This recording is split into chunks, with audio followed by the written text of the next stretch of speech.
Today, we will continue with the second lesson of the Mastering DJI Dock 2 series. Our focus today is on pre-flight preparation and the best practices. In this session, we will cover the necessary settings and the pre-flight checklist required before executing missions with DJI Dock 2. For basic operations of DJI Dock 2 and FlyHub 2, such as creating a FlyHub 2 account, setting up organizations and projects, and binding DJI Dock 2, please refer to the provided tutorial video. In this lesson, we will skip these foundational topics and instead focus on frequently asked questions about personal preferences, organization and project settings, and the pre-flight checklist. First, let's go over account settings. Select your account and click on User Center. Here you can set up your subscription email. In the event of an incident at DJI Dock 2, notifications will be sent to your email immediately. The subscription content includes two parts. The first one, the dock emergency notification, which means the urgent situation requires immediate human intervention. Another one is dock task failure notification, which is the general task failures, such as the drone being unable to take off due to incorrect flight parameter settings. Additionally, you can modify your personal preferences in the top right corner. The keyboard support can be set to QWERTY, QWERTZ, or 30, allowing users to choose according to their needs. Next, let's discuss unit settings.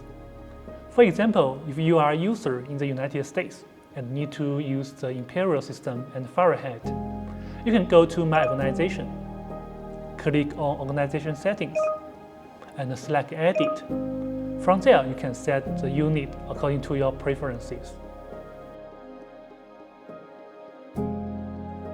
Regarding project settings, select Edit within the project.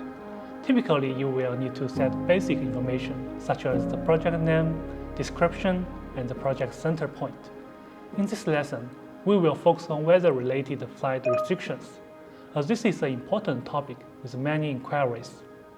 And for weather information sources, for DJI Dock 2, they come from two sources. The first one is on the dock itself, like the wind and the rain gauges.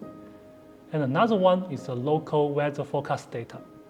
You can set the restrictions based on the wind speed measured on-site, the wind speed from the weather forecast, and the last one, the rain-related restrictions. If you find the weather forecast to be inaccurate, you have the option to disable weather forecast-based flight restrictions. However, to ensure flight safety, we recommend keeping this option enabled at all times. And an important note, on-site sensor-based flight restrictions cannot be disabled. If this option is turned off, the system will use the default setting of 8 meters per second wind speed and heavy rain for flight restrictions. Next, let's discuss device settings. Enter the project, click on the device icon, and then click on Actions. Here you can configure various settings such as enabling the beacon, setting the transfer altitude to the alternate landing point, and importantly, setting the maximum flight altitude and the maximum flight distance. Many mission failures are due to missions exceeding height and distance limits. Additionally, you can configure obstacle avoidance, which we recommend keeping enabled at all times, and the charging mode. We covered the charging mode in the previous lesson. Generally, we recommend using the scheduled mode to effectively extend the battery life. However, in emergency scenarios where maintaining a high battery level is crucial, you can select the standby mode, though this will impact battery longevity. The photo transfer option, when enabled, allows the drone to transfer photos during live flight control operations. However, if the drone is on a mission flight, it still needs to return to the dock before it can upload the data. The first one is check the dock's HMS, Health Management System information. The HMS information will be displayed in the dock's status bar. If there are no warnings, the drone can take off normally. If there are alerts, you must check the alert details and follow the instructions provided by the HMS to troubleshoot and resolve the issues. The second step, review weather information. Check the weather data from both dock sensors and the weather forecast. The weather information includes rainfall and wind speed. For the rainfall, the drone has an EP02 protection rating and can operate normally in moderate and light rain. However, if either the dock sensors or the weather forecast indicates heavy rain, the mission cannot proceed. For wind speed, the drone can withstand up to 8 meters per second during takeoff and landing, and up to 12 meters per second during operations. If the wind speed exceeds this limit, the mission cannot proceed as well. The third step, check the dock surroundings. Use the dock surveillance camera to check the surrounding environment. Ensure there are no foreign objects on the dock's cover, and check for any animals, pedestrians, or other potential obstructions. Once confirmed, proceed to the next step. The step 4, power on the drone. Turn on the drone from the console and wait for a few seconds, and the drone will begin a self-check. Use the aircraft's HMS to check for any sensor abnormalities. If there are warnings, follow the warnings instructions to troubleshoot and resolve the issues.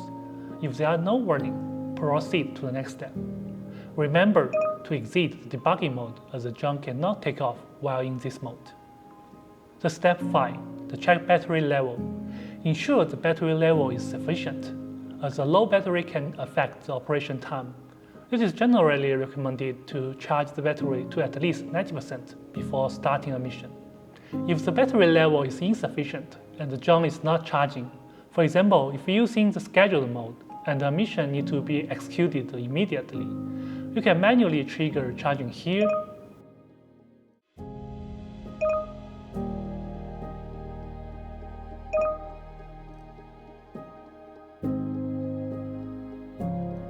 and after charging, remember to exit debugging mode as well. The step 6, verify flight restrictions. Check that the maximum flight altitude, max flight distance, and obstacle avoidance settings are configured correctly and meet the mission requirements. Step 7, if performing a flight control task, obtain control of the aircraft. Check the flight settings including return to home mode, operation altitude, return altitude, lost connection actions, and target point altitude to ensure they are set correctly.